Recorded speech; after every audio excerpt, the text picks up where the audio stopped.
Ao vivo com o Silmar César Miller. Bom dia, Silmar. Muito bom dia, Otávio Sesc Júnior. Bom dia aos nossos amigos do Terra Viva. Sexta-feira, frio chegando, friozão. E lá no seu Rio Grande do Sul choveu muito, hein? Por conta de um ciclone extratropical. Daqui a pouquinho a gente vai saber tudo na previsão do tempo, mas causando muitos transtornos por lá, Silmar. É verdade. E, aliás, vamos pedir para o outro estrago aí para a gente resolver, que é o meu eco aqui, que está voltando, hein? Fala com o nosso pessoal do som, hein? Que eu estou me ouvindo duas vezes. Tirar, Mas, Michael. enfim. Pera aí. Tirar, Michael. Consegue? Muita... Cortou aí? Não. Não. Muita chuva no sul, efetivamente.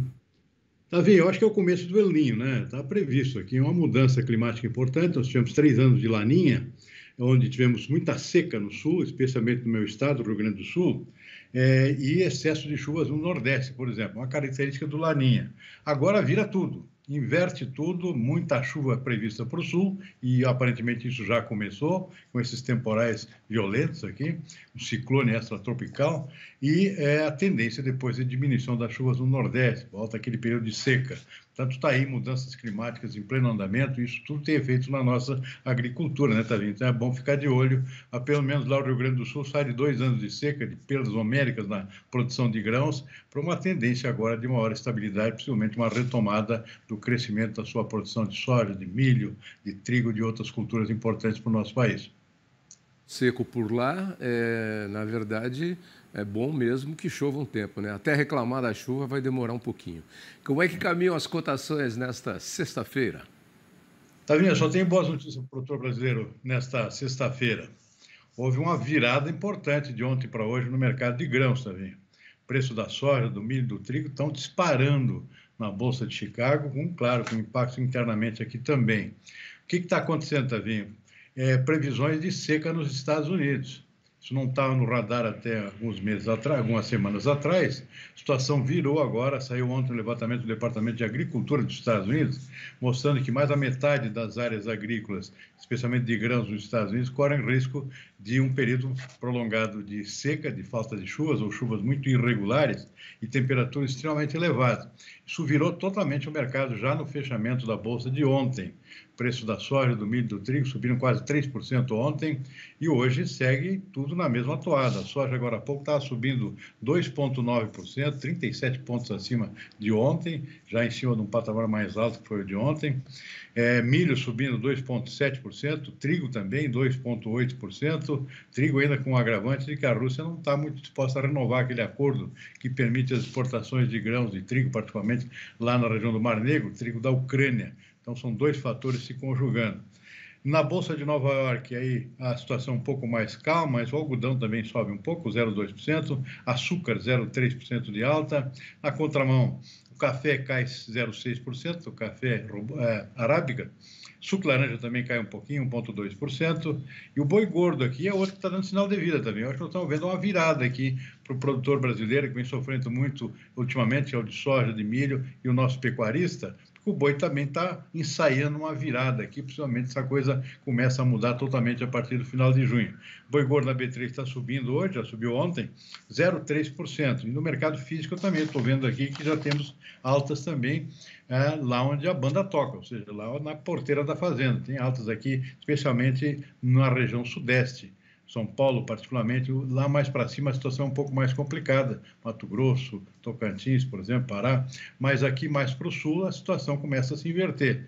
Vamos ver se isso continua.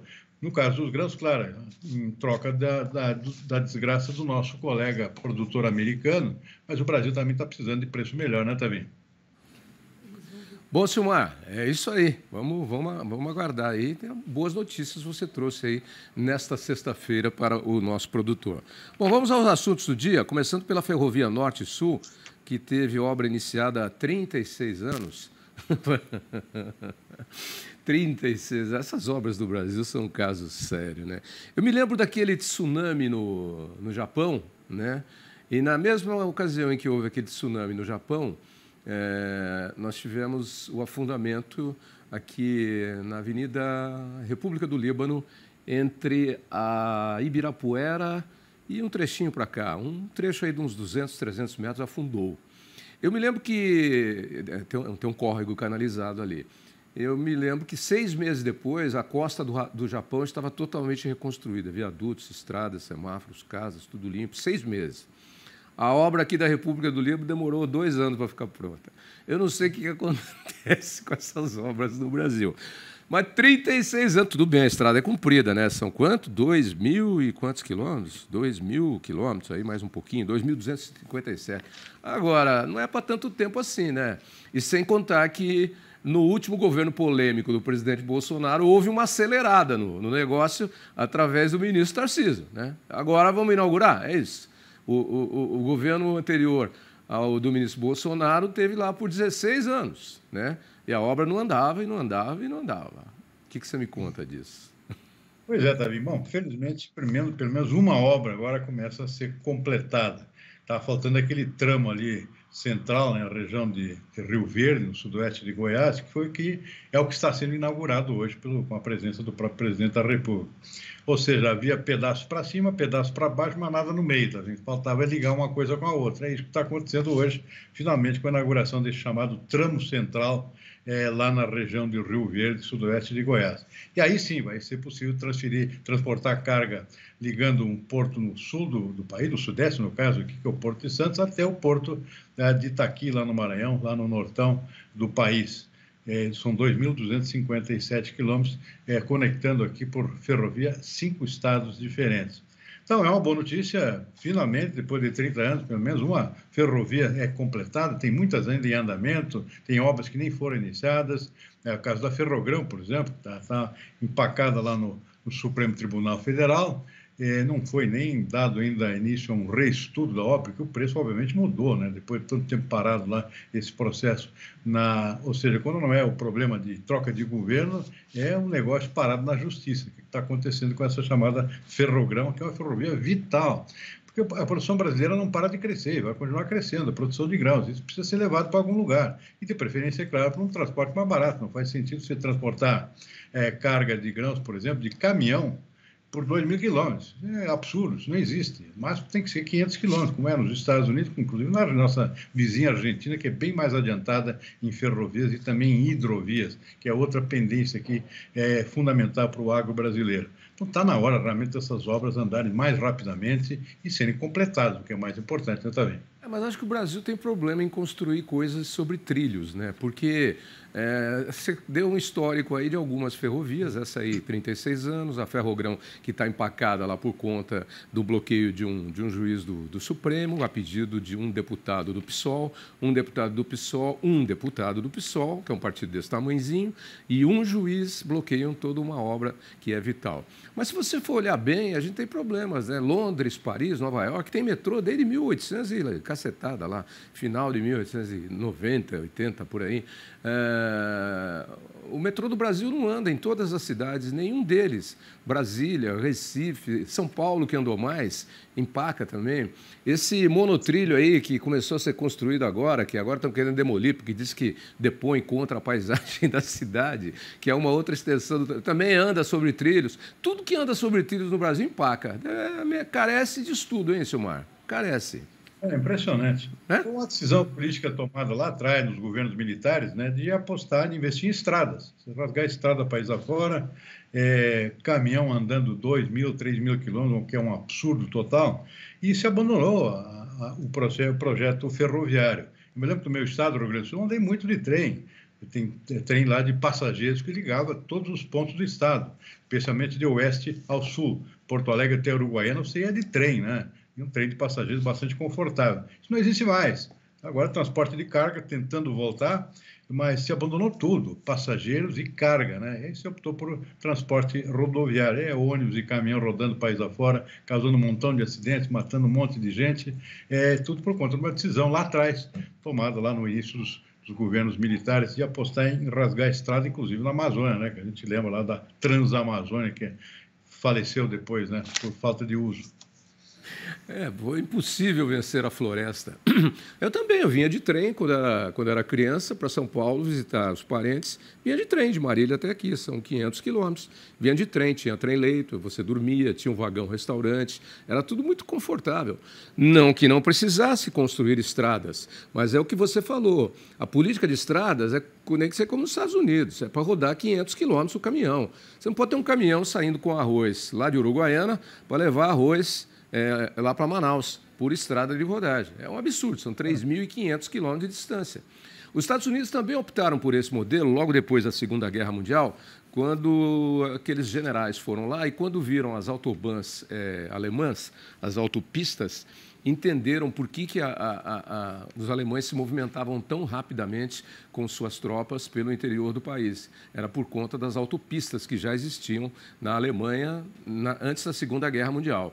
Quando terminou a guerra, os americanos construíram as suas autopistas, mas não deixaram de lado outros tipos de transporte fluvial, transporte ferroviário para longa distância. Você tem a autopista que cruza de leste a oeste os Estados Unidos, mas ninguém usa um caminhão para levar de Nova York a San Diego, na Califórnia, uma carga. Isso é fora de propósito, completamente. Bom, nova previsão aí do VBP, em 1.179 bilhões de reais, e as estrelas aí com mais de 60% são as mesmas, né? Soja, milho, algodão. Faz uma análise para a gente aí. Pois é, também foi uma atualização divulgada ontem pelo Ministério da Agricultura, do chamado valor bruto da produção agropecuária, que é o valor dentro da porteira da fazenda, ou seja, o volume produzido multiplicado pelo preço médio esperado para o ano, né?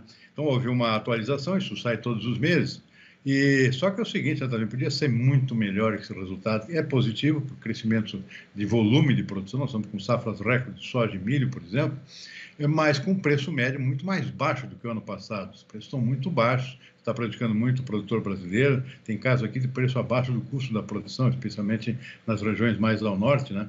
Então, esse resultado poderia ser muito melhor. Eu cito dois exemplos aqui.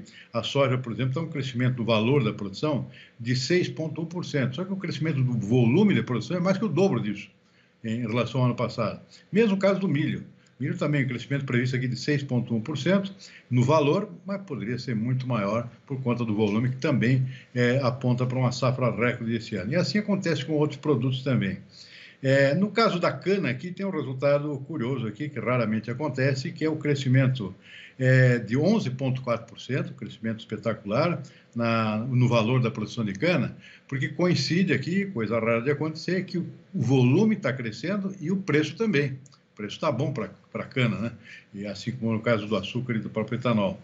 Então, na cana é um cenário que, como eu disse, não é muito comum. Normalmente, quando a produção sobe, o preço cai, né? É meio natural isso aí.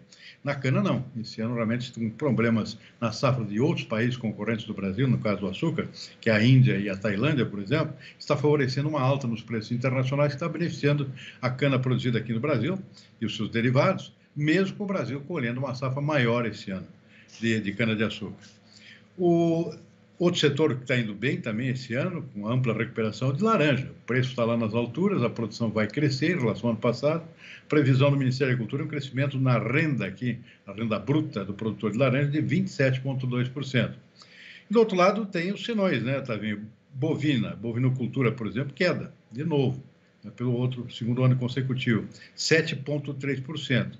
Menos produção, mas, sobretudo, menos preço, né? Tá vendo? A situação ainda não se normalizou. Tendência é que isso comece a mudar a partir do segundo semestre, mas, por enquanto, o cenário é esse aí. O Ministério está apontando uma queda no valor bruto do VBP do setor de bovinos, pecuária bovina de corte, de 7,3%.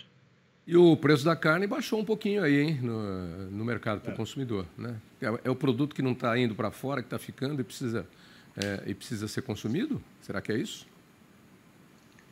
Não, desculpe, também não entendi. Vou mandar o papel aqui. O preço da carne para o consumidor andou caindo bastante agora. Sim. Por que excesso, pouca né? Demanda. Demanda. Sim, pouca demanda. O preço está caro ainda também. A verdade é essa. A população média aqui não tem condições de enfrentar um churrasco. Não. Então, não tem jeito. Baixou, mas não baixou o suficiente para concorrer com uma perna de frango, por exemplo, né? Está longe de competir com uma coxa de frango, viu? Muito longe. E esse BCBR aí, que é praticamente uma prévia do PIB, nós temos uma subida em abril em relação a abril do ano passado. Ano passado estávamos em ritmo de Covid ainda, né? Mas no trimestre a gente tem uma subida aí de 3,47%. Aí sim, significativa. Bom, o que surpreendeu foi o índice do próprio mês, né? Que é o mês de abril em relação a março. O IPCBR é uma prévia do PIB, né, que o Banco Central sempre divulga, antes da divulgação oficial do IBGE, e apontando aqui um cenário mais otimista do que vinha sendo previsto. A expectativa dos analistas aqui no mercado era de um crescimento de 0,4%, veio 0,56%, 0,56%, bem acima da expectativa, ou seja, está confirmando aquilo que a gente já vinha observando por outros indicadores, que está havendo uma melhora no crescimento da economia, surpreendendo, inclusive, os economistas mais experientes e surpreendendo o próprio governo, né? Tanto que agora o próprio presidente Lula aqui já vem sorrindo bastante com esses dados novos surgindo, já está apostando que o crescimento vai ser maior do que 2,5%. Um pouco longe disso, isso no anual, né?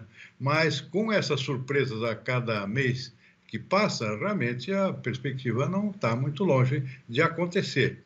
Você citou que no acumulado está acima de 3% nos últimos 12 meses, mas com tendência, aqui é claro, isso dá um arrefecimento aqui ao longo dos próximos meses, mas pode ser que chegamos ao final do ano realmente com um crescimento muito acima do que vinha a ser esperado, por exemplo, no início do ano, quando se falava em menos de 0,5% de expectativa de crescimento do PIB para esse ano. Isso foi mudando ao longo dos últimos meses e agora estamos vendo aqui muitos economistas renomados apostando aqui realmente que perto de 2% a gente tem plena condição de chegar. Talvez não chegue aos 2,5% do presidente, mas é um resultado muito positivo em relação à expectativa que se tinha. Muito bom, Silmar. Sexta-feira. E olha, eu tive uma grata surpresa hoje. Sabe aquele supermercado que é ali perto da nossa casa, que eu te encontrei uns dias, um sábado de manhã?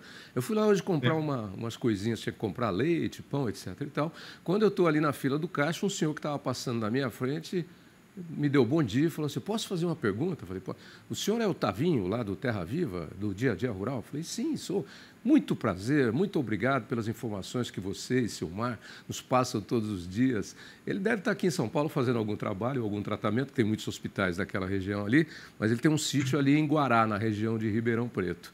E sabe que às vezes eu fico pensando se as coisas que a gente fala aqui estão sendo recebidas e bem absorvidas por outro lado. A gente tem muita responsabilidade sobre as informações que a gente faz, sobre os comentários que a gente faz, sejam eles positivos ou críticos, né? Sejam elogios ou críticos. Então eu fico muito feliz quando eu tenho esse feedback, como a gente diz em comunicação, que é o retorno daquilo que você manda, significa que bateu bem lá e por isso voltou. Fiquei muito feliz e transmito para você também a alegria de ter conhecido esse nosso telespectador. A gente é muito conhecido, a gente não conhece todo mundo, não dá, né? Mas a gente está entrando na casa das pessoas todo dia e tem muita responsabilidade sobre aquilo que a gente faz aqui. Sem dúvida. Ontem, por exemplo, tive um exemplo disso, Tavinho. Eu normalmente não consulto, não recebo diretamente aqui, o pessoal da produção é que recebe, consultas de telespectadores sobre as coisas que eu falo aqui. Ontem eu fiz questão de responder a um produtor lá da Bahia, Chapada dos Guimarães, Chapada Diamantina, lá no centro da Bahia, né? Fazendo uma pergunta sobre tendências do preço de café. Eu aproveitei e entrevistei um especialista no mercado de café, dei todas as respostas que ele queria. Hoje ele está agradecendo aqui pelo fato de ter atendido a demanda dele. Ficou muito satisfeito. Então é isso aí, a interação é fundamental e esse é o nosso público, né, Tavinho? Gente, muito obrigado pela audiência sempre, né? E não só pelos elogios, mas quando tiverem críticas também, podem encaminhar, que a gente recebe muito bem, porque as críticas são sempre construtivas. As pessoas que levam a crítica como uma crítica no mau sentido, são pessoas que ficam estacionadas na vida. A crítica serve para que você faça correções no rumo, no caminho que você sempre toma na vida e durante toda a sua vida. E numa profissão tão de responsabilidade como a nossa, né? Porque as pessoas nos ouvem, porque nós temos fontes, estamos sempre beliscando informação daqui e de lá, mas nós temos o objetivo de filtrar para transmitir corretamente para as pessoas. É por isso que eu tenho muito orgulho de estar com todos vocês, toda essa nossa equipe aqui do Terra Viva e de poder levar esse trabalho sério já há 18 anos, hein? Há 18 anos que nós estamos no ar e cada vez com mais credibilidade. Graças a Deus. E ao nosso trabalho. Tchau, Silmar. Bom final de semana, hein? Igualmente, bom fim de semana. Até segunda-feira também. Um abraço.